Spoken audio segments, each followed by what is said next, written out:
tampilan-tampilan amal-amal yang seperti itu begitu ya, dan juga kumpulan sifat-sifat yang seperti itu, maka itu hanya lahir gitu ya dari sebuah pemahaman bahwa saya itu hidup di dunia ini, dihidupkan, diciptakan di dunia ini adalah dengan sebuah misi penciptaan. Saya bukan yang selalu bikin cinta hanyalah satu, yang selalu bikin cinta hanya Alvito. Assalamualaikum warahmatullahi wabarakatuh, Ustazah.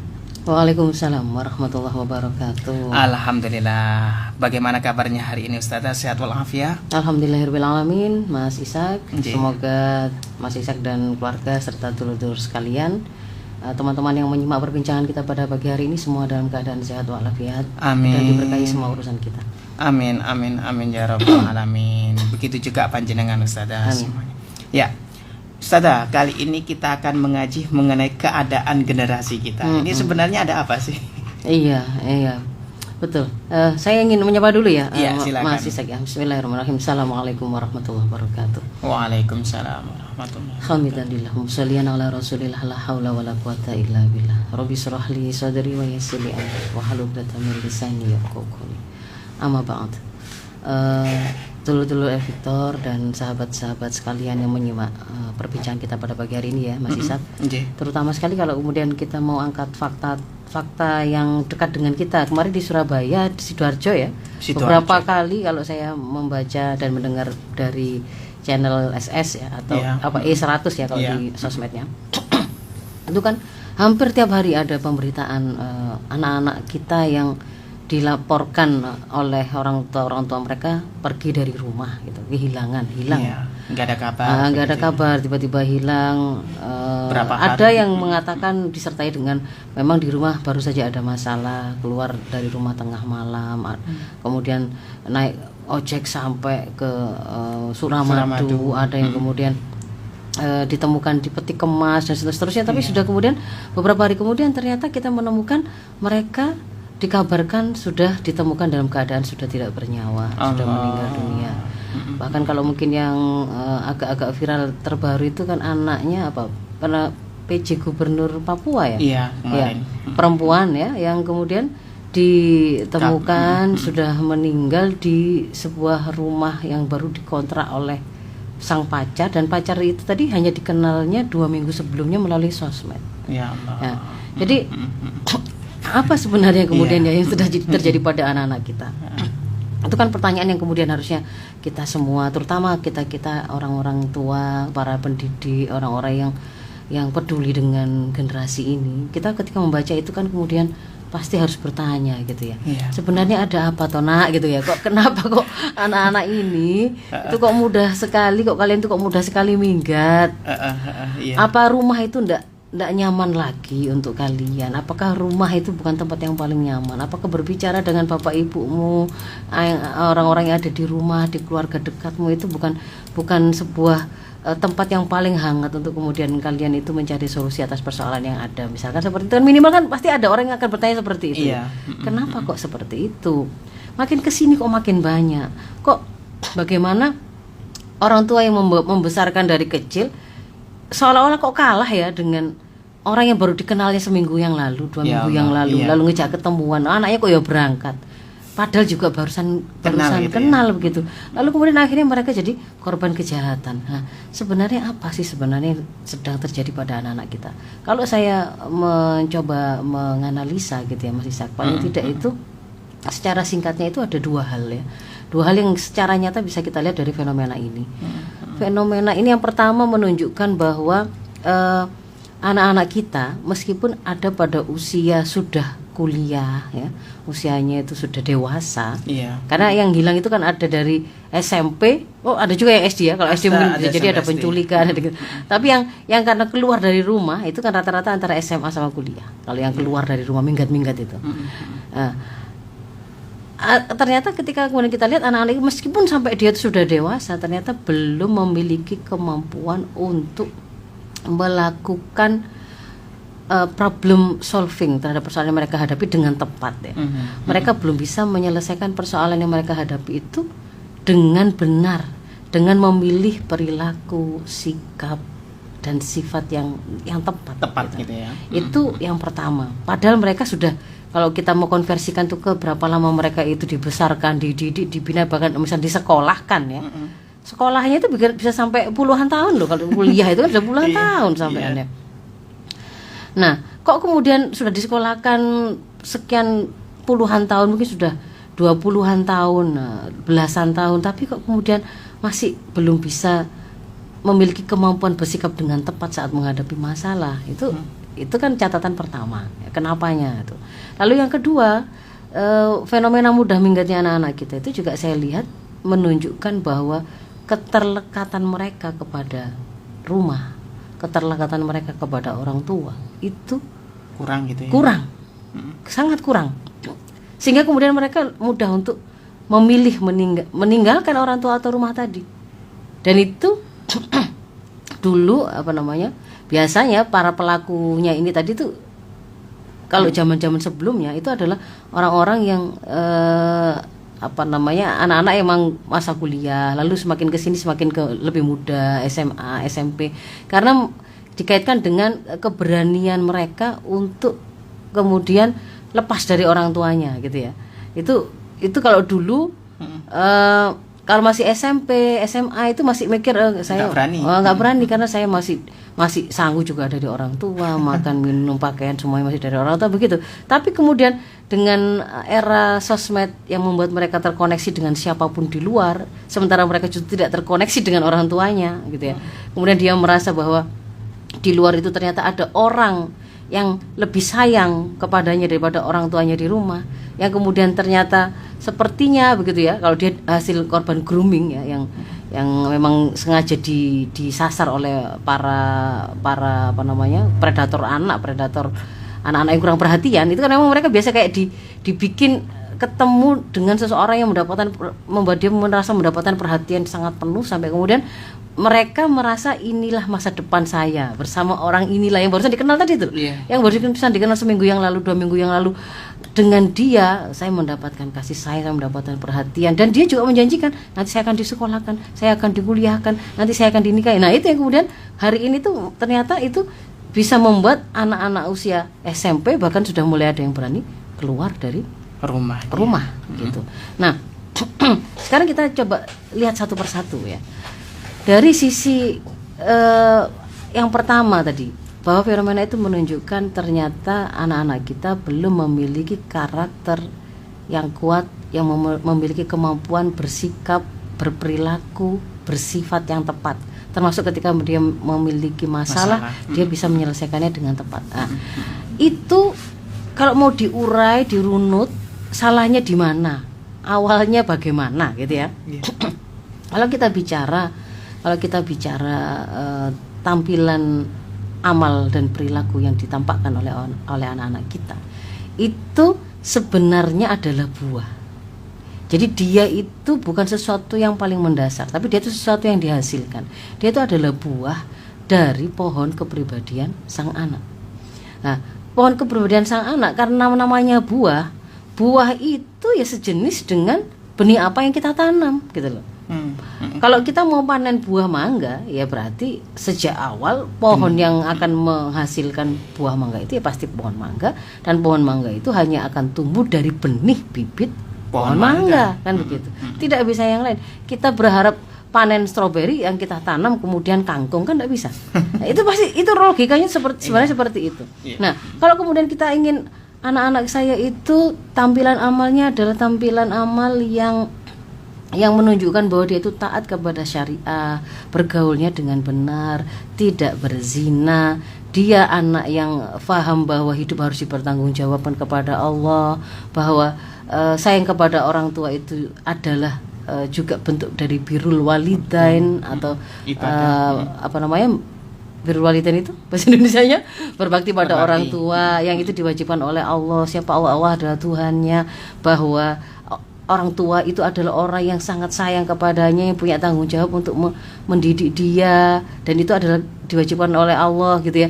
Dia tahu bahwa dia itu harus senantiasa beribadah kepada Tuhannya, bahwa dia ketika berbicara pada orang tuanya itu harus dengan penuh lemah lembut dan akhlakul karimah. Kalau dia itu bergaul dengan benar, dia makan dan minum juga dengan benar, dia berpakaian dengan benar. Kalau yang kita maksudkan itu adalah tampilan-tampilan amal-amal yang seperti itu, begitu ya, dan juga kumpulan sifat-sifat yang seperti itu, maka itu hanya lahir gitu ya dari sebuah pemahaman bahwa saya itu hidup di dunia ini, dihidupkan, diciptakan di dunia ini adalah dengan sebuah misi penciptaan. Saya bukan ada dengan sendirinya gitu loh. Sebagai sebuah pohon ibaratnya, itu ada yang nanam. Sebagai seorang makhluk hidup yang bernama manusia, saya itu dihidupkan oleh Allah, ada pencipta saya. Yang pencipta saya itu ketika menciptakan saya dengan misi penciptaan, bahwa saya itu dihidupkan untuk mengabdi kepada Allah dengan menjalankan seluruh episode hidup saya sesuai dengan tuntunan dari Allah, yaitu syariahnya. Nah, karena kesadaran itu yang kemudian membuat saya memilih untuk selalu mengilmui apa sih tuntunan Allah ketika saya mau beramal, kan gitu kan ya? Nah, dan ketika kemudian saya sudah mengilmuinya, meskipun hawa nafsu saya mengatakan enak lo zina, tapi kalau saya mengilmui bahwa zina itu haram, maka kemudian saya berusaha menundukkan hawa nafsu saya kepada pemahaman yang sudah saya punya yang dituntun oleh Islam tadi, maka disitulah kemudian akan menghasilkan perilaku yang benar. Nah, itu yang kemudian sering saya sebutkan, itulah yang dimaksud sebagai kepribadian Islam yang terbentuk dari pola pikir yang Islami, yang kemudian hasil pemahaman yang akhirnya Islami mengikat hawa nafsunya sehingga menjadi pola sikap yang Islami. Perpaduan antara pola pikir dan pola sikap yang Islami itu membentuk kepribadian Islami. Itu sandarannya adalah kesadaran akan hubungan dia dengan Allah atau akidah itu. Nah, itulah benihnya. Dan ini sebenarnya sejalan dengan apa yang disampaikan oleh Allah di dalam surat Ibrahim 24:25 itu, Mas Isan. Ini di sana Allah berfirman, a'udzubillahi minasyaitonirrajim. Alam tara kaifa daraballahu mathalan kalimatan thayyibatan kasyajaratin thayyibatin asluha tsabitun wa far'uha fis sama. Ya kan? Apa kamu enggak memperhatikan bagaimana Allah itu membuat satu permisalan tentang kalimat thayyibah. Kalimat thayyibah itu apa? Nanti kalau kemudian kita membaca tafsirnya, itu adalah tauhidullah itu. Tauhidullah itu kan berarti keimanan kita kepada Allah kan? Nah, bahwa kalimat yang baik itu seperti kasajaratin thayyibatin, seperti pohon yang baik, yang bagus. Pohon itu bagus. Bagaimana kebagusannya itu? Asluha tsabitun. Sandaran akarnya itu tuh kuat menghujam ke bumi, wa far'uha, dan kemudian bangunan di atasnya berupa dahan, ranting, cabang-cabangnya dan seterusnya itu kokoh kuat menjulang hingga ke langit. Tu'ti ukulaha kullahinin bi'izni rabbiha. Pohon itu kalau dia memang adalah pohon yang baik, dia akan menghasilkan buahnya setiap waktu dengan izin Allah. Wa yadribullah al-amthala lin-nasi la'allahum yatadzakkarun. Nah, dari sini kita bisa mengetahui bahwa dari akidah tadi gitu ya, dari tauhidullah, dari kesadaran dia akan hubungan dia dengan Allah, sehingga dia kemudian menghasilkan pohon. Oh iya, kalau begitu saya harus hidup dengan syariah Allah. Saya harus mengilmuinya. Setiap kali kemudian saya mengilmuinya, saya memahaminya, saya gunakan pemahaman saya itu untuk mengikat hawa nafsu saya. Terbentuklah kemudian kepribadian Islam yang itu terpancar atau terlihat dari saya adalah saya memilih perilaku yang benar, memilih sikap yang benar, sifat yang benar, yang baik. Kan begitu kan ya? Yeah. Nah, itu akan tampilan-tampilan yang kita anggap tadi kita sampaikan itu buah tadi, itu akan senantiasa ada fikulihinin kalau pohon yang baik tadi, itu akan ada setiap saat. Dia sholat 5 waktu itu ndak hanya nunggu ketika dia masih di pondok, di rumah pun akan begitu. Ketika orang tuanya masih hidup, anak ini pasti anak yang tidak mudah menyerah, anak yang cinta ilmu, anak yang senang mendekat pada Al-Quran. Ketika orang tuanya tidak ada pun juga seperti itu. Dia ada di rumah bersama kedua orang tuanya, ataukah kemudian sedang di luar seperti sedang kuliah luar kota kah, atau sedang kemana begitu ya, yang itu tidak dekat dengan orang tuanya, karena berasal dari akar yang kokoh menghasilkan pohon yang tadi sudah saya terangkan gambarannya itu, maka dia akan bisa kita dapatkan berbuah setiap saat. Nah, jadi kalau kemudian kita kembalikan kepada kasus anak-anak yang tadi itu melakukan mudah sekali minggat, salah sikap, salah perilaku tadi. Kalau kita memperbaikinya, ya pasti bukan semata-mata kita paksakan, kita tempel, kita suruh, ibaratnya kayak pohon itu ya, buahnya itu mangganya kita selotip ditempelkan, padahal itu kita beli dari pasar. Nggak ada ceritanya begitu. Kalau kita menginginkan itu adalah buah dari pohon kepribadian anak kita, berarti mulai dari menanam benihnya, bukan semata-mata kemudian ibaratnya kamu itu harus sholat, kamu itu harus begini, yang tidak ada hubungannya. Kenapa saya harus sholat? Itu kok nggak menghunjam ke bumi, itu nggak nyambung dengan akarnya, dia nggak ngerti. Kalau kemudian anak itu melakukan kemaksiatan dalam pergaulan, kita kurung dia, kita pukul dia, tapi dia nggak paham kenapa kemudian saya nggak boleh kemudian pacaran. Wong itu menyenangkan, orang tua malah justru nggak menyenangkan. Ini justru menyiksa saya. Dia nggak paham karena buah itu tadi bukanlah buah yang dihasilkan dari pohon kepribadiannya, tapi kita ingin itu nempel pada anak kita. Itu kan ibaratnya kalau tadi saya bilang, ya itu kayak kita beli pohon mangga yang misalnya kita beli buah mangga yang menurut kita baik gitu, lalu kita paksakan, kita tempelkan pada anak kita, selotip gitu, ya nggak bisa. Kalau mau menghasilkan karakter seperti itu, maka bangunlah, tanamlah pohon kepribadian anak kita mulai dari benihnya. Ya, berarti menanamnya mulai dari akidah. Mulai dari akidah, lalu kemudian membuat mereka itu mengenal bahwa hidup harus dengan syariah. Berarti kenalkan mereka dengan syariah, dekatkan mereka pada syariah, lengkapi pemahaman-pemahaman mereka tentang bagaimana syariah atau fikih ini mengajarkan amal mereka, kan begitu. Dorong mereka, bersamai mereka sesuai dengan tahapan dan tumbuh kembangnya. Lalu kemudian kalau kemudian pada saat tertentu, setelah pada tahapannya sudah kita ikuti begitu ya, pada level tertentu dia melakukan kemaksiatan, memang di sana dibolehkan ada cara metode pelurusan kesalahan anak dengan pemberian hukuman, ada pemberian sanksi, tetapi itu ada prosesnya gitu loh. Jadi yang ingin saya sampaikan bahwa bahwa buah karakter yang baik pada anak-anak kita itu hanya akan kita dapatkan pada anak-anak kita kalau memang kita membangun atau menanam pohon kepribadian Islam pada anak-anak kita, dan itu diawali dari benihnya yang benar, yaitu tauhidullah atau akidah Islam. Kita tuntun anak kita betul. Gitu ya. Dan siapa pelaku atau penanggung jawab utama pendidikan anak itu adalah orang tua. Itu ya, yang kedua, catatan keduanya adalah orang tua. Artinya dari mana? Ya dari rumah. Dari rumah. Bagaimana kemudian kita itu bisa mendidik dan membina anak-anak kita dengan benar? Tidak bisa tidak. Pasti berawal dari orang tua yang juga tahu juga, paham juga bagaimana seharusnya mereka mengemban tanggung jawab amanah mendidik anak. Karena visi mendidik anak itu sangat ditentukan oleh visi kita menikah. Visi kita menikah ditentukan oleh visi hidup kita. Karena pernikahan itu kan salah satu episode hidup kita. Ketika menikah itulah baru lahir anak, kan gitu kan, baru lahir anak-anak. Jadi kalau kemudian salah sejak memahami visi hidup, sehingga kemudian salah ketika melakukan amal menikah, salah visi juga, maka bisa jadi kemudian itu menjadi awal atau sesuatu yang sebenarnya akhirnya logis kita tidak punya visi dalam mendidik anak, dan akhirnya mendidik anak ya bahkan gak kita lakukan gitu loh. Kita gak mengira kalau itu ada tanggung jawab kita. Maka kita ingatkan di sini itu adalah tanggung jawab orang tua yang pertama, dia bertanggung jawab utama. Dan sudah sering kita sampaikan, Rasul kan sudah menyampaikan itu, ma min mauludin illa yuladu alal fitrah, tidaklah dilahirkan bayi-bayi atau anak-anak itu kecuali mereka itu lahir dalam keadaan fitrah. Fa'abawahu, maka kedua orang tuanya lah yang yuhawidani wa yunasironi wa yumajisani. Orang tuanya dua itulah yang akan membuat mereka itu akan menjadi orang Yahudika, apa menjadi Nasronika atau Majusika. Maka di sini kita mendapati pencetak awal bangunan anak-anak kita yang membuat desain awal itu adalah rumah dan orang tua. Nah, kita lanjutkan lagi. Kalau memang itu rumah, itu adalah orang tua. Siapa dalam hal ini yang paling bertanggung jawab? Ar-rijalu qawwamuna 'alan nisa. Para bapak adalah pemimpin di keluarga tersebut, pemimpin dari rumah tangga tersebut.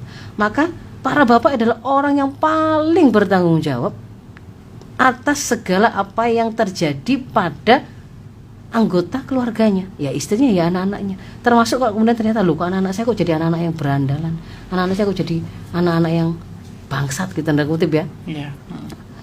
Kok sangat seperti ini begitu tampilan mereka. Ya itu gak bisa dilepaskan dari, pasti ada peran dari siapa? Bapak pertama itu. Maka jangan, pesan untuk para bapak itu adalah jangan fatherless, jangan sampai nggak punya peran dalam mendidik anak sebagai bapak. Karena itu tanggung jawab utama para bapak. Arti mendidik anak itu bukan berarti anak-anak ini memang nggak pernah nggak pernah bersama bapaknya ya. Bisa jadi ada bapaknya ya hidup, ya. Bapak ibunya ada, tapi mereka seperti anak-anak yatim atau diyatimkan karena tidak pernah merasakan kehadiran bapaknya, tidak pernah merasakan kehadiran ibunya. Nah, ada bapaknya tapi dia hanya mengambil porsi sebagai mesin ATM misalkan begitu, yang siap untuk memberikan kebutuhan finansial toh. Tapi kemudian dia tidak pernah memberikan perhatian kepada anaknya, apakah sudah terbentuk kesadaran bahwa dia itu punya kewajiban sholat 5 waktu, dia tidak pernah ngecek, padahal itu wajib. Bapak itu kemudian meskipun dia bukan orang yang paling banyak bersama dengan anak, tetapi dia adalah orang yang tetap punya kewajiban untuk melakukan pengecekan, kan gitu kan ya. Kalau dia pandang, oh ternyata istri saya sebagai guru langsung dari anak-anak saya itu ternyata belum mumpuni, berarti saya mau hadirkan guru dari mana, itu dia juga harus memahami hal tersebut gitu ya. Kalau saya sendiri nggak bisa ngajar, saya hadirkan ke rumah untuk ngajari anak-anak saya, mengajari kami semua siapa, supaya sama-sama ngerti caranya sholat, sama-sama ngerti caranya ngaji, ngerti bahwa hukum A itu begini, perbuatan itu begini, dan seterusnya ya. Jadi itu adalah para bapak. Maka para bapak harus terlibat dalam pendidikan anak. Dan kalau kita melihat dicontohkan di dalam Al-Quran itu, para bapak itu senantiasa lekat dan erat dengan proses pendidikan anak-anak. Kalau kita ada sebuah ini ya, yang menarik itu ada sebuah tesis ya, yang berjudul Hiwarul Aba Ma'al Abna fil Qur'anil Karim wa Tatbiqatuhu At-Tarbawiyah. Itu adalah sebuah tulisan yang berusaha menghitung dialog yang terjadi antara orang tua dengan anak di dalam Al-Qur'an dan implikasinya pada pendidikan, penerapannya pada pendidikan. Di situ kemudian ditemukan ya, ada 14 kali dialog ayah dengan anak. Ya, dialognya Nabi Yusuf dengan Nabi Yakub, Nabi Ibrahim dengan Ismail. Jadi buahnya itu semua memang bapak anak itu 14 kali. Sementara dialog antara ibu dan anaknya 2 kali saja, dan yang tanpa kejelasan siapa yang sedang berdialog ini dengan anak itu ada 1 kali. Nah, jadi di sini kita menunjukkan itu sesuatu yang memang harus dilakukan. Bahkan kalau secara spesifik ada kalimat dari Ibnul Qayyim ya, di dalam kitab beliau yang Tuhfatul Maudud bi Ahkamil Maulud ya, bahwa di sana beliau mengatakan ada banyak orang tua yang mereka itu karena ketidaktahuannya, dia sebenarnya mencelakakan anak-anak mereka dan buah hatinya di dunia dan di akhirat karena tidak memberi perhatian dan tidak memberikan pendidikan adab pada mereka. Orang tua justru membantu si anak menuruti semua keinginan syahwatnya. Kalau ini mau kita terapkan hari ini, berapa banyak ya anak-anak yang kemudian kemarin ketahuan bully temannya, flexing mobil orang tuanya gitu ya, mobil-mobil mewah dan seterusnya. Itu kan kelihatan sekali kalau dia itu secara ekonomi, secara materi, dia difasilitasi betul oleh orang tua mereka. Bahkan itu dijadikan kebanggaan, bahkan itu ternyata malah melahirkan kesombongan gitu kan ya. Nah, itu jadi orang tua membantu sang anak menuruti semua keinginan syahwatnya. Nah, ia menyangka, sayangnya si orang tua ini menyangka dia berbuat demikian itu sebagai kebaikan. Dia memuliakan anak, padahal dia sebenarnya sedang menjatuhkan anak itu pada kehinaan. Nah, itu sangat sekali kan, kelihatan sekali ada kesalahan dan itu berasal dari orang tua, harus dipahami ini. Lalu yang kedua, jadi itu dari sisi analisa bahwa ternyata anak-anak kita belum bisa memiliki karakter yang baik ya, bersikap yang tepat. Kemudian kalau dari sisi kenapa kok mereka sepertinya mudah minggat, bahwa mereka seperti tidak punya keterlekatan dengan rumah gitu ya, keterlekatan dengan rumah. Kita juga bisa melihat bahwa ternyata memang tidak terjalin kedekatan itu gitu, yang harusnya kemudian dimiliki oleh orang tua, baik bapak atau ibu, itu secara alami. Kalau memang kita memenuhi apa yang menjadi kewajiban kita, secara alami kita penuhi, maka sebenarnya kedekatan, keterlekatan anak-anak itu dengan orang tuanya, dengan rumah, itu pasti terbangun sebenarnya. Gimana sih kalau kita lihat itu, kedekatan itu sebenarnya ada momentumnya, Mas Isan. Kedekatan itu ada momentum yang pertama, itu adalah masa intim, masa membutuhkan pelayanan. ya ini anak-anak usia dini 0 sampai 7 tahun. 0 sampai 7 Ini tahun. adalah anak yang kita paham kalau pakai bahasanya Imam Ali kan, ya perlakukan anak seperti raja itu karena memang ini adalah anak di mana mereka membutuhkan pelayanan. Yang sangat dominan itu adalah mereka membutuhkan khidmah atau pelayanan. Kalau mereka dijarno saja gitu ya, nggak diramut saja gitu ya, nggak dirawat, nggak dipenuhi kebutuhannya, meskipun dia nggak disiksa, meskipun dia nggak dipukuli, meskipun nggak diapa-apakan, dia bisa mati. Anak nggak dikasih minum gitu, bayi ya, dibiarkan gitu. Dibiarkan saja, nangis biarkan saja, pasti mati kan lama-lama kan. Anak-anak BAK, BAB biarkan saja, ya lama-lama juga akan membahayakan dirinya dan seterusnya. Nggak perlu pakai disiksa loh ya, gitu ya. Karena memang mereka membutuhkan pelayanan karena mereka masih belum bisa mandiri. Nah, maka pada masa ini adalah masa di mana secara alami orang-orang yang ada paling dekat dengan mereka, terutama orang tuanya kan, karena berawal dari lahir, ya, menyusui, haldonah, pengasuhan awal, itu kan pasti bersama orang-orang, yaitu ibu dan ayahnya di rumah. Dan itu kalau kemudian dipenuhi kebutuhan mereka akan membutuhkan layanan tadi karena mereka sangat bersandar pada orang tua, sangat penuh di situ, maka otomatis akan terjalin kedekatan yang alami. Itu pertama. Dan kalau itu dipenuhi akan menjadi kredit point bagi kedua orang tuanya untuk fase berikutnya. Tapi kalau itu kemudian mereka tidak punya, itu akan menjadi semacam ruang hampa yang akan merapuhkan bangunan kepribadian anak kita. Nanti kalau mau fase berikutnya kan fase 7 tahun kedua, masa kritis, masa membangun kepribadian, masa ditawan dalam kedisiplinan kalau bahasa Imam Ali. Nah, di sini ini adalah masa kita mau membangun kepribadian anak-anak kita. Secara umur 7 tahun sampai 15 itu adalah anak mulai masuk sekolah formal, ya kan? Mereka mulai sibuk dengan aktivitas-aktivitas sekolah dan hal-hal yang lain yang terkait dengannya. Mereka punya teman lebih banyak. Mulai lagi nggak kalau yang kemarin itu waktu di bawah 7 tahun itu kan sedikit minta mainan sama orang tuanya ya, pengen lari-lari sama bapaknya, pengen main sepak bola sama bapaknya, pengen main apa sama ibunya. Itu karena memang dia nggak punya teman. Masih di situ lingkungan terdekatnya yang paling memang yang meliputi dia ya rumah itu gitu loh. Dan itu kemudian ketika diabaikan ya akan menjadi kekosongan ya, akan ada kekosongan pada dirinya. Lalu yang fase kedua tadi adalah ketika mereka sudah mulai belajar lebih banyak dari sumber lain di luar orang tuanya.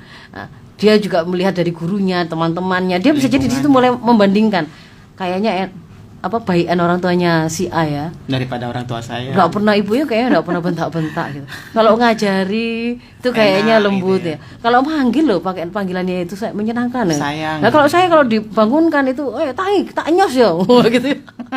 Ada yang begitu ternyata ya. Atau manggil dengan cara disepak-sepak atau untuk bangunkan dengan cara disepak kakinya. Jadi dia mulai membandingkan, jadi dia mulai bersikap kritis terhadap pendapat orang tuanya. Dia mulai bertanya, dia mulai membantah, dia mulai menyampaikan isi pikirannya. Nah, sebenarnya pada masa ini siapa orang yang akan secara mudah dan alami terjalin kedekatan dengan mereka? Ya mereka yang terlibat dalam proses pembentukan kepribadiannya tadi. Jadi satu sisi yang banyak menginstal, yang memberi masukan-masukan tentang pemahaman-pemahaman yang dia butuhkan untuk menyelesaikan masalah, ya kan? Dia misalkan sekolah lalu cerita, tadi itu temanku tuh ngoloin saya begini-begini. Itu kan dia cerita tentang masalah. Di situ kemudian orang tua memberikan cara berpikir yang benar tuh begini solusinya. Lain kali kalau kamu ketemu temanmu seperti ini, lakukannya seperti ini. Nah, itu proses ya. Proses dalam rangka menguatkan kepribadian tadi. Baik install sakofa, install informasi pemahaman-pemahaman tertentu, ilmu-ilmu tertentu, dan juga membentuk nafsianya dalam arti misalkan mengajari dia untuk dekat kepada Allah, ngajari dia sholat, ngajari dia ngaji, ngajari dia mengerti apa pelajaran dari Quran. Semakin mereka terlibat di situ, maka akan semakin dekat. Kalaupun kemudian orang tua di sini itu mendatangkan guru lain, ya, menghadirkan sekolah lain, kalau anak itu bisa melihat bahwa itu bagian dari skenario yang dibuat oleh ayah saya, memang itu bagian dari program pendidikan untuk saya, satu tim berarti bapak saya dengan guru saya itu, maka dia juga akan melihat posisi orang tua dan guru sama-sama berharga, sama-sama bernilai, sama-sama berpengaruh pada dirinya gitu loh. Jadi tidak terus gurunya itu baik didengarkan tapi orang tuanya enggak gitu. Kalau terbaca oleh sang anak ini satu tim. Tapi kalau memang bahwa kamu tuh sekolah ke sana tuh biar soleh, biar kamu bisa sholat, tapi bapaknya enggak pernah sholat, biar kamu itu ngerti kalau yang namanya minum-minuman khamr itu haram, padahal di rumahnya itu biasa dia lihat bapaknya begitu. Nah kalau seperti ini kan dia akan membaca, oh kalau begitu ini nggak jadi teladan, nggak bisa jadi teladan. Dia mulai mempertanyakan untuk mengambil orang tuanya tadi sebagai contoh kan begitu kan. Nah lalu yang berikutnya masa pertumbuhan anak kita kan yang berikutnya setelah itu adalah masa sibuk di luar. Setelah itu mulai kuliah ya, SMA, kuliah. Sebenarnya pada waktu sudah 15 tahun ke atas itu, kalau dalam fase pendidikan Islam itu kan adalah masa sudah terbentuk kepribadian Islam dan saatnya untuk menghebatkan, menguatkan, membangun profil kepemimpinannya. Jadi memang saatnya dia keluar sebenarnya, Mas Isak. Nah, kalau orang tua yang tidak yakin dia melewati fase 1, 2 tadi dengan tepat, lalu kemudian anak ini waktunya keluar, nah itu waduh kok baca-baca berita kok hari ini kok banyak anak-anak hamil di luar nikah, banyak yang menghamili orang lain dan seterusnya. Khawatir akhirnya anak itu dikekang, dicariin saja, nggak boleh keluar. Ya itu kebalik gitu loh. Pada waktu dia bayi, pada waktu dia kecil, pada waktu dia itu putus secara alami pasti ketemu sama ibunya, dia ndak reken, dia ndak lakukan apapun untuk menjalin kedekatan. Begitu saatnya kita yakin dia sudah dekat, dia sudah lekat dengan saya, dengan orang tua, dengan rumah. Dia sudah kita beri modal pemahaman yang akan menjaga dia mau ada saya atau tidak. Kan gitu kan ya, mau bersama dengan orang tua atau dengan teman-temannya, maka saatnya saya lepaskan. Saya memang justru suruh dia untuk ke mana, misalnya ke Remas, ke OSIS, ke Karang Taruna, supaya dia memang belajar membangun kepemimpinan kan begitu. Nah, baru yang berikutnya kalau kita lanjutkan lagi sampai 7 tahun yang berikutnya, 21 tahun ke atas, itu malah adalah masa mandiri ketika anak bahkan bukan hanya dia itu sudah berani percaya diri untuk hidup terlepas dari orang tuanya, bahkan dia sudah pede untuk mengambil kepemimpinan baru gitu loh. Maksudnya dia akan memimpin keluarga baru kan begitu. Sehingga manfaatkan momentum itu, pahami momentum itu gitu ya. Jangan lewat. Jadi kalau ibu-ibu hari ini, orang tua hari ini sedang punya anak-anak yang kecil-kecil ya, balita, batita, lalu rasanya itu memang capek. Betul. Karena memang pada masa-masa itu yang sangat dibutuhkan itu memang pelayanan. Sehingga yang sangat diminta dari orang tua itu memang kesabaran, ketelatenan, pengorbanan. Memang begitu. Kurang tidur, gak bisa makan dengan jenak ya. Memang begitu. Tapi ingatlah itu gak sia-sia. Itu akan menjadi kredit poin yang akan kembali kepada bapak dan ibu sendiri. Karena anak tadi akan lekat pada mereka gitu ya. Kemudian yang kedua, kalau kemudian sudah lewat itu, gimana? Ya kalau kemudian sudah lewat berarti nggak ada kata terlambat, masih tetap bisa diperbaiki. Asalkan kita tahu batan nasuha, lakukanlah ikhtiar yang bisa kita lakukan, biar Allah yang menyempurnakan ikhtiar kita. Jadi tetap saja gitu ya, berusaha mendekat meskipun sudah usianya sudah mulai anak mandiri, sudah nggak terlalu senang dengan orang tua, nggak tahan duduk ya, nggak apa-apa, tapi tetap saja. Tapi awali dengan meminta maaf atas segala kesalahan yang pernah kita lakukan ya. Nah, lalu kalau anak-anak itu ada pada masa-masa pendidikan gitu ya, masa-masa yang tadi, masa kedua, masa kritis itu, jangan jadi orang tua yang kemudian memposisikan para guru atau sekolah itu seperti laundry, tempat melondrikan. Ya. Iya, pokoknya nggak mau tahu, ditaruh saja baju kotor gitu, itu ke laundryan, nanti saya ambil dalam keadaan sudah bersih, rapi, wangi. Nggak bisa begitu ya, Ustaz. Nah, lalu saya bayar berapa harganya. Nah, ini anak saya belum kenal Allah, belum kenal Rasulullah, nggak ngerti cara membaca Al-Quran, nggak ngerti sholat, bahkan nggak ngerti syahadat. Pokoknya tak sekolahkan ke sekolah Islami terpadu. Nah, bayarnya berapa saya bayar? Nggak boleh, karena kalau seperti itu nanti juga akan memutus koneksi kita dengan sang anak. Karena pada waktu masa-masa itu dia harus tahu bahwa semua orang yang sebenarnya sedang berusaha membangun kepribadiannya itu adalah orang-orang yang sangat berpengaruh pada dirinya, yang sangat punya jasa. Itu akan membangun kedekatan tersendiri. Kalau kemudian dia justru melihat bahwa orang tuanya itu nggak peduli dan sekolahnya gitu ya, nggak peduli dia itu bagaimana, itu malah akan merugikan orang tuanya sendiri. Gitu. Nah, lalu yang berikutnya Mas Ishak ya, secara cepat. Jadi itu kenapa mereka tidak ada keterlekatan, karena memang ternyata ada banyak momentum membangun kedekatan yang dilewatkan. Bahkan yang terjadi itu adalah ketika anak misalkan ini ya, ada kan orang tuanya ada kaya raya tercukupi, kemudian dia mendatangkan asisten rumah tangga. Yang anak itu dari bayi itu gonta-ganti asisten rumah tangga gitu, sampai dia itu dewasa, sampai dia itu kuliah, sampai SMA itu di rumah itu orang tuanya nggak pernah ada. nggak pernah ketemu sama anak, nggak pernah menjalin Hubungan komunikasi kedekatan. sifatnya itu berkualitas gitu ya. Nah, ada perumpamaan yang sangat bagus itu yang dibuat oleh Bu Eli yang psikolog itu ya. Jadi gambarkan kalau misalkan ini adalah satu tangan kita itu kertas, lalu satunya perangko, kita tempelkan. Kalau setiap kali sudah kita tempelkan, lalu kita coba tarik lagi, lepaskan perangko itu, lalu tempelkan lagi, lepaskan lagi, tempelkan lagi. Apa yang akan terjadi? Ini adalah untuk menggambarkan keterlekatan ya. Si perangko sama si kertas tadi lama-lama nggak nempel kan gitu kan ya, nggak nempel. Kalau kemudian anak itu ya dengan orang tua kan sudah tadi itu diserahkan kepada pembantu gonta-ganti. Lama-lama ini kan dia sudah mengalami kekecewaan yang berulang-ulang ya. Dia mau dekat, lepas lagi, lama-lama dia sudah nggak dengan orang, lalu kemudian dia difasilitasi dengan HP, gitu kan ya. HP-nya dengan full wifi, koneksinya sangat cepat, dia bisa kemana-mana dan sebagainya. Itu kemudian setiap kali dia ada masalah, dia mendapatkan hiburan dengan melihat HP. Bangun tidur dia kemudian mendapatkan informasi, mendapatkan hal yang memuaskan dari HP dan seterusnya, sampai itu membuat dia mengalami keterkaitan pada orang tua tadi. Nah, setelah kemudian akhirnya dia tuh nyandu game online, nyandu pornografi, nyandu yang lain-lain, orang tua baru sadar bahwa salah dekatnya dia dengan HP tadi, keterlaluan, sudah terlalu terlekatnya mereka. Lalu berusaha mereka tarik, mereka paksa ambil HP itu tadi. Anak itu marah, minggat. Anak itu marah, bunuh diri. Anak itu marah, membakar rumah orang tuanya. Kenapa? Karena seperti kita mengambil orang tua mereka. Iya. Yang selama ini tuh care sama dia, memberi perhatian kepada dia, menghibur dia, memberi dia informasi. Dia punya PR gak bisa ngerjain, hanya ke HP kan gitu. Tiba-tiba kemudian disalahkan, diambil. Ya, itu harus dibayangkan oleh orang tua seperti itu.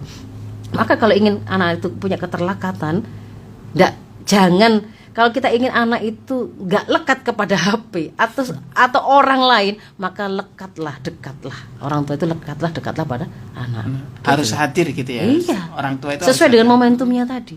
Kalau nanti itu momentum itu sudah anak mandiri, sebenarnya kedekatan itu kan dengan kita itu diskusi kan, dia sudah punya jawaban mungkin atas persoalan yang dia hadapi, tapi dia juga ingin dengar, minimal tuh pengen dengar dapat doa dari ibunya.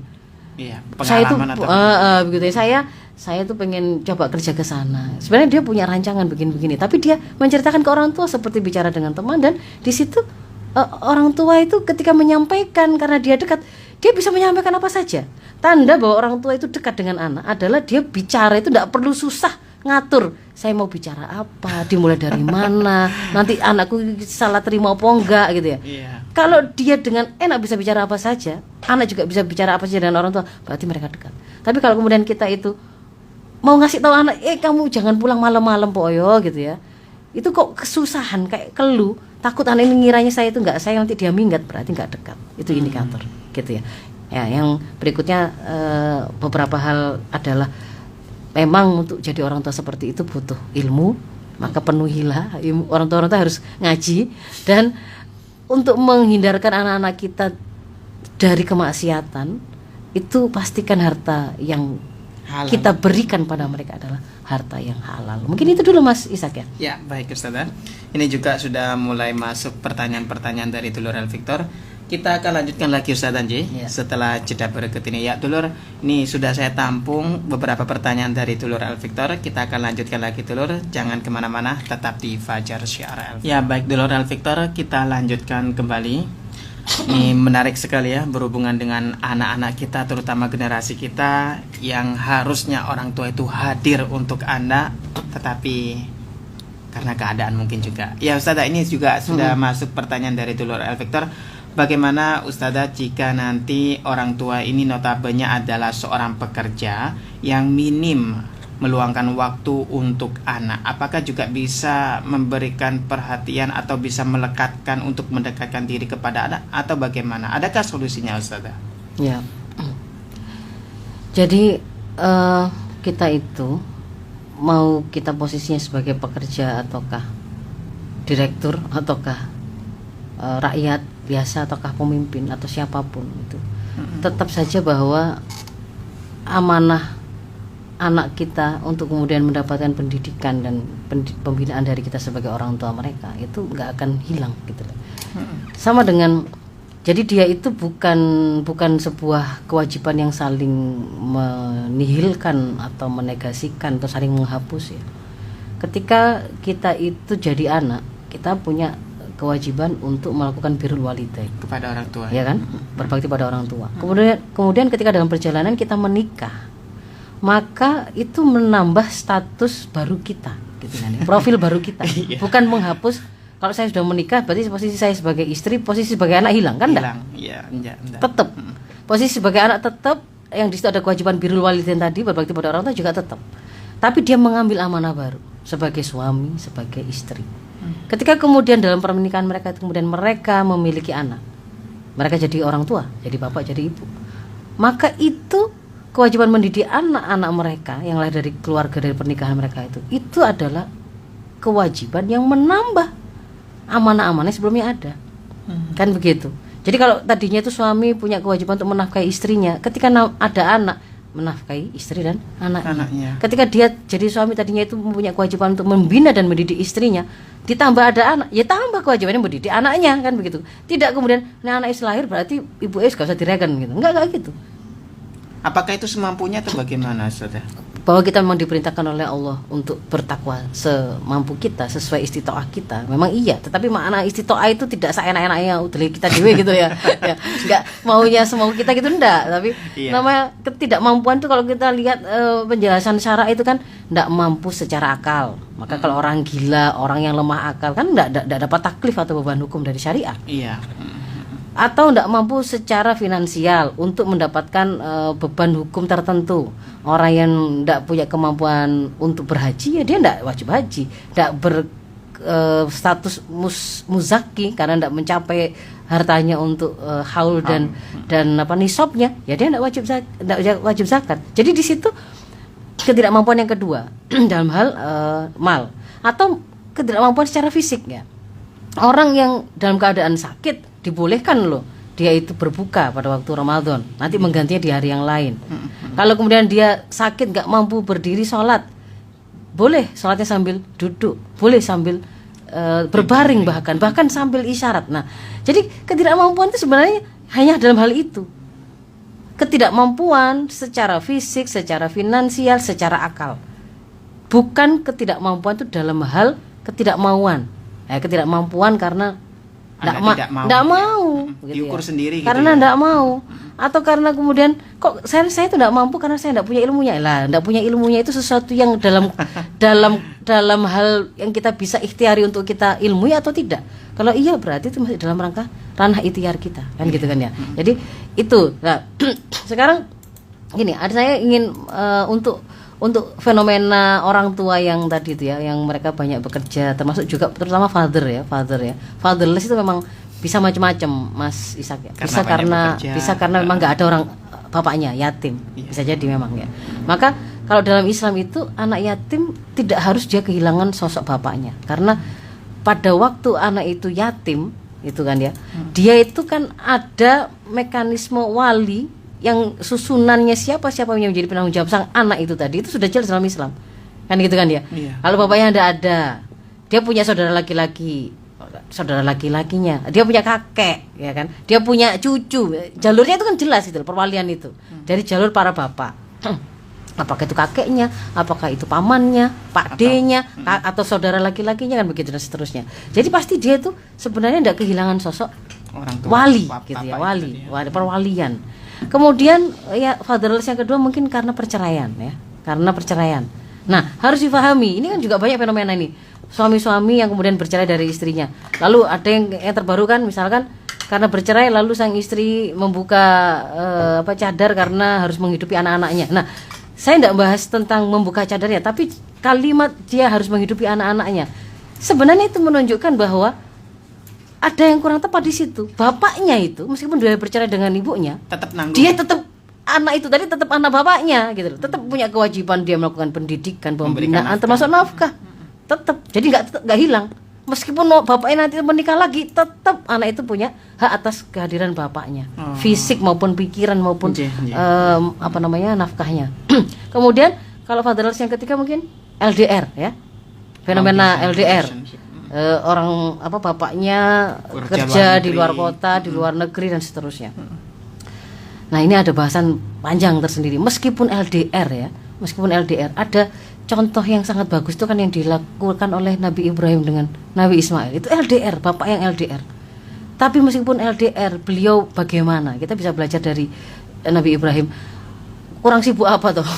Dan kurang jauh bagaimana gitu ya. Bahkan LDR itu sejak bayi kan, bayi merah ditinggal di Mekah dalam keadaan gersang, tidak ada siapapun begitu kan, yang kemudian di situ sampai Ibu Siti Hajar itu kan kemudian bertanya ya, apakah Tuhanmu yang menyuruh engkau meninggalkan kami di sini? Ketika kemudian dijawab iya, sudah nggak bertanya lagi. Nah, itu di situ di antara pelajaran kalau LDR para bapak itu memang ada catatan-catatan yang harus Anda pastikan. Catatan pertama yang kemudian harus Anda siapkan dan pastikan itu adalah Anda meninggalkan anak-anak itu dengan istri yang dia punya kuwah ruhiyah, kekuatan spiritual, akidah yang kokoh. Ya kayak tadi itu Ibu Hajar tadi. Sebenarnya kalau secara naluriah gitu ya. Iya. Apa enggak salah meninggalkan kita itu kayak gitu ya. Sepertinya begitu kan ya. Yang bisa drama lah kalau para cewek itu kemudian mau menggambarkan situasinya itu. Tapi kan beliau cukup bertanya, apakah Tuhanmu yang menyuruh engkau meninggalkan kami di sini gitu. Padang gersang, tidak ada pohon, tidak ada air, tidak ada orang. Begitu dijawab iya, maka sudah langsung tenang Ibu Hajar itu. Kalau Allah yang menyuruh, maka berarti Allah tidak akan pernah membiarkan kami. Pasti Allah yang menjamin. Wong Allah yang nyuruh kok. Kan gitu kan ya. Saya bisa bersandar itu. Nah, Lah ini yang kemudian sering terjadi, yang akhirnya jadi masalah itu memang tanpa persiapan ini. LDR ya gak ada persiapan, bapaknya ya budal dal gitu ya. Ibunya gak disiapkan, juga kebingungan. Mereka akhirnya tidak semata-mata bermasalah pada anak-anaknya. Relasi mereka sendiri akhirnya bermasalah gitu loh. Iya. Nah, jadi itu mungkin dibahas tersendiri Mas Isa kalau untuk yang LDR itu. Jaga ada gitu. Iya. Jadi ada tentang LDR gitu ya. Kemudian yang berikutnya itu adalah karena memang dia punya orang tua yang istimewa ya. Istimewa itu gini ya. Harus diakui ada di tengah-tengah masyarakat itu orang-orang yang profilnya, kapabilitasnya, keterampilannya, ilmunya itu jarang yang punya. Dan dibutuhkan oleh banyak orang. Gitu. Banyak orang, misalkan dia itu pakar, bedah, konsultan khusus saraf anak. Se-Indonesia mungkin jumlahnya cuma berapa orang. Misalkan begitu. Dan itu akhirnya kalau misalnya ada kasus-kasus seperti itu yang butuh misalkan penanganannya itu operasinya bisa sampai belasan jam. Ya mau tidak mau pasti memang mengurangi waktu. Ada orang yang saya bayangkan kalau misalnya seperti ulama-ulama besar gitu ya, yang itu umat itu banyak datang kepada mereka untuk bertanya persoalan-persoalan mereka yang macam-macam ya, yang mereka itu ingin diajari ya. Mungkin kita punya ustadz banyak ya, Ustadz Adi Hidayat, misalkan seperti itu mungkin ya. Bagaimanapun juga pasti profil-profil yang dibutuhkan oleh banyak orang ini juga bisa jadi memang harus berbagi betul waktu yang mereka punya dengan umat yang membutuhkannya, ya kan? Nah, tapi sebenarnya kan mereka bagaimanapun juga kalau pesan kami kepada yang seperti ini kasusnya ya, kita ada pada posisi yang ternyata Allah istimewakan dengan kita terpilih menjadi orang yang seperti itu, yang dibutuhkan, yang seperti itu. Maka ketika keluar dan memenuhi amanah itu tadi, ya pastikan dalam keadaan ikhlas dengan amal itu. Memang kita lakukan dengan kan tetap menyita waktu kita, tetap menyita fisik kita, energi kita, perhatian kita. Berarti ketika melakukannya sekalian jadikan itu amal solih gitu loh. Sekali sebagai jadikan amal solih berarti harus pastikan itu sesuai dengan syariah, dan kemudian pastikan kita ikhlas melakukannya supaya kemudian kalau jadi amal soleh kita bisa menyebutnya itu, bisa menjadi wasilah kita meminta kepada Allah kan, agar Allah kemudian mengembalikan amal soleh kita tadi itu ketika diterima oleh Allah, dikembalikan menjadi kebaikan untuk anak-anak kita. Mungkin kita minta anak-anak kita dimudahkan, dipertemukan dengan guru-guru yang soleh yang bisa mengcover kekurangan kita dan seterusnya. Itu seperti itu. Biasanya kalau memang seperti ini ya, memang orang yang soleh yang benar, ya akan anak-anak juga soleh gitu, dan akan dimudahkan oleh Allah bertemu dengan mereka-mereka yang akan mengajar dan menggantikan kelemahan-kelemahan mereka gitu loh. Beda dengan kalau yang ngadi-ngadi, sibuknya itu sebenarnya ya nggak terlalu gitu ya. Nah ini yang berikutnya, yang sibuk kerja, semata-mata sibuk kerja. Kalau sibuk kerja saja hanya untuk cari nafkah, sak jongkir walimu gitu ya, kaki jadi tangan jadi kaki, kepala jadi sembarang lah gitu. Kalau kemudian ujungnya itu hanya nyari materi, apa segitunya gitu yang dibutuhkan oleh anakmu, sampai kemudian tidak sempat ngecek dia ngerti sholat dia ngerti mandi besar apa enggak. Bayangkan anak ini sudah balik atau belum, harusnya kemudian dia sudah diajari tanda-tanda balik, dia ihtilam, dia nggak ngerti kalau dia harus mandi besar. Wajib, kemudian dia sholat nggak jadi kabeh itu sholatnya, tanggung jawab orang tuanya. Masa kemudian sesibuk apa? Maka kalau kemudian itu hanya untuk mencari nafkah gitu ya, mencari nafkah, kita itu punya kesempatan mendidik mereka itu hanya sebentar saja kok. Kalau 7 tahun pertama tadi yang butuh pelayanan, 7 tahun kedua itu kita itu memberikan perhatian, datanglah terutama pada dua masa emas ya, ketika mereka itu ingin berbagi masalah, kita datang untuk memberi solusi. Ketika mereka berbagi kebahagiaan, kita datang untuk mengapresiasi dan menguatkan. Kadang-kadang 2 hal ini loh nggak bisa, hanya 2 momentum ini aja loh nggak hadir orang tua itu. Anak main dengan temannya di rumahnya, nangis di rumah, dia habis dibully, habis bertengkar, dia pengen dapat penguatan dari orang tuanya, enggak ada orang, sepi, kosong lah. Jadi jiwanya emang akhirnya jadi rapuh gitu loh. Ibaratnya gelas plastik gitu ya, gelas botol mineral itu.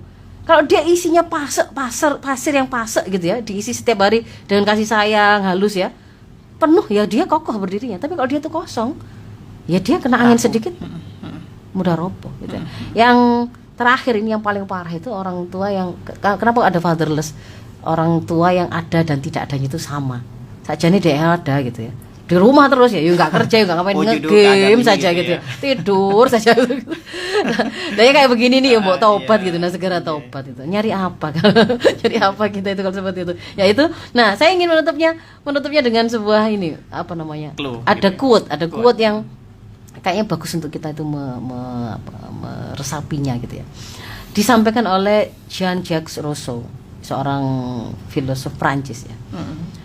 Dia mengatakan begini, setelah dia itu mengamati orang-orang atau anak-anak yang akhirnya kemudian sukses di sekitarnya, lalu dia dapati ternyata mereka itu anak-anak yatim.